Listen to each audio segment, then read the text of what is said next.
The best place for my canoe is under our backyard deck. There is about 36 inches of vertical space underneath the deck, and it's long enough for the canoe. So the challenge was to come up with a low-rise canoe rack design.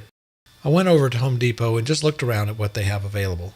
The first thing that caught my eye was this concrete deck block. It has a square hole in the top made to fit a vertical 4x4. The price is only $6.40. As you can see on the Home Depot website, the measurements on this block are 8 by 8 by 8 inches.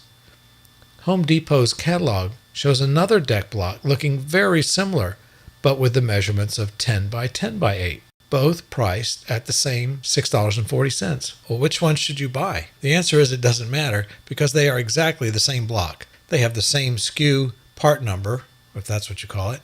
It's simply a difference where they measure the block. The base of it is 10 by 10, but the top is 8 by 8. They only have one for sale, so you can't go wrong. I bought 4 of them. At the end of this video, I'll give you a list of the part numbers and the prices of everything I used. The online picture of this block shows you how nice and clean it is. A perfect casting. You won't be getting this. Your blocks will look more like this one in my shopping cart. You'll see it's got extra concrete debris from the casting, but that turns out not to be a problem. All my debris brushed out. You could lightly chisel anything that doesn't fall out, and you'll have a very useful block without much effort.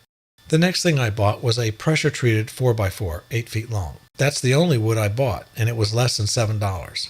My plan was to have a horizontal piece of 4x4 under each end of the canoe, and each horizontal piece would have 2 short legs, also made of the 4x4 material, but I couldn't figure out the best way to join the wood pieces together. My first inclination was to buy one of these galvanized steel post cap bases. They probably would have been okay. They were priced at a little over $8 a piece though. To me, they just looked overpriced. These things are just stamped 18 gauge galvanized steel, bent to shape. 18 gauge is only 5/100ths of an inch thick. Then I ran into this interesting display. These are called Easy Steel Fence Post Bases. I'll just call them Easy Bases. Here it is in the Home Depot website catalog. They are almost twice as expensive at $16.87, so almost $17. But I felt that they would be much stronger and are even better suited to what I wanted to do. They are 12 gauge steel instead of 18 gauge. 12 gauge is just over 10/100ths of an inch thick, which means these are a little more than twice as thick as the $8 base caps. Plus, this isn't just bent steel plate. The construction is a much sturdier box shape, and the sides of the box looked welded. Even though these are twice as expensive, I felt like I was getting more than twice the product. I decided to buy 4 easy bases, one for each concrete block. Oddly enough, while I was putting this video together, I saw on the Home Depot website another of the 18 gauge products, but much cheaper. Here they are, side by side. I can't tell the difference, but the price of this one is only $4.38. You could save $50 on this project if you use these instead of the easy bases. The next thing was to ask the guy in the lumber department at Home Depot to cut up my 8-foot 4x4. I needed 5 cuts. First, I asked him to cut off 4 8-inch pieces. He actually cut them about 7.5 inches or so, but it didn't do any harm. After he cut the 4 small pieces, we had 66 inches of 4x4 left. I asked him to cut that in half, leaving me 2 33-inch pieces to use for the horizontal cross members. While I was there, I thought I would just slide the short blocks of 4x4 into the easy bases, but they wouldn't go in. So, a word of caution. The tolerances here are pretty tight.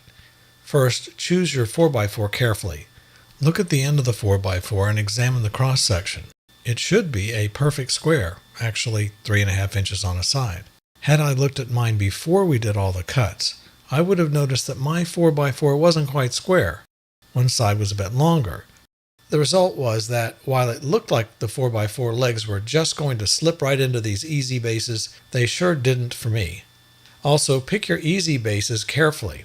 It turns out that these steel bases, although they look identical, are in fact not all exactly the same size. I went through the whole batch and found the 4 with what looked like the largest boxes, and it made a difference. Finally, the guy in the Home Depot lumber department was very helpful, and he persuaded the 4x4 pieces to fit into the boxes with the assistance of his sledgehammer.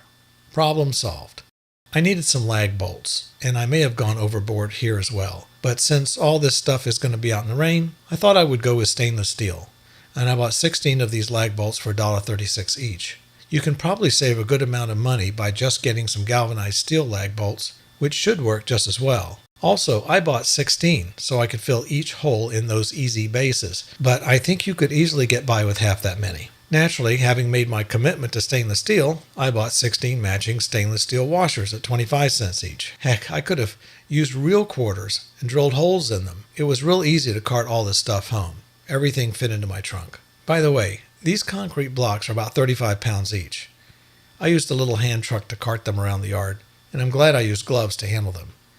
Now it's time to mount the bases onto the crossbars. I attached the easy base boxes 7.5 inches from each end of the crossbar, as you can see here. I marked the holes and started the holes with a nail setter. Each base is going to get 4 lag bolts and 4 washers. All I had to do was pre-drill my holes and wrench the bolts down. Come to think of it, drilling these holes and wrenching the bolts is all the actual construction I did. Here's a finished crossbar.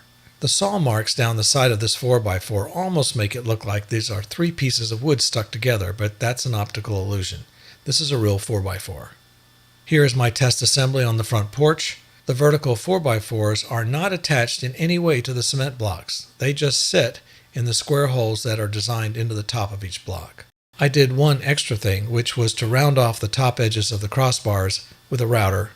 Here you see the assembled pieces under one end of the canoe. Of course, there's an identical set at the other end. A couple things that I like about this rack are, number one, no wood actually touches the ground directly, only concrete touches the ground. Another thing I like is that this rack can be moved. It seems like about half the time I dig a hole in the ground and fill it with concrete for some post, I end up wanting to move it at some time later or wish it wasn't there at all. But this concrete can be moved easily. The next thing is that the rack is pretty sturdy. I'm pretty sure this thing could take a huge amount of weight. This is stupid, of course, because my canoe only weighs 30 pounds, but overbuilding for strength is satisfying somehow. Character flaw, probably. Finally, there is no waiting downtime. I'm impatient. I don't like to wait for paint to dry, spackling to dry. In this project, I didn't have to mix any concrete. I didn't have to wait for concrete to set. I also didn't have much construction time at all. This project starts, and before you know it, this project is over. Instant gratification. Another character flaw. One of my design requirements was to keep this whole rack very low, and as you can see, the whole thing is less than 18 inches tall. As I mentioned before, I only had 36 inches vertical space to work with, and when it was all over with and the canoe was in place, I still had 4 inches clearance between the top of the canoe and the bottom of the deck. Most of my time on this project was spent walking around Home Depot trying to figure out what to buy.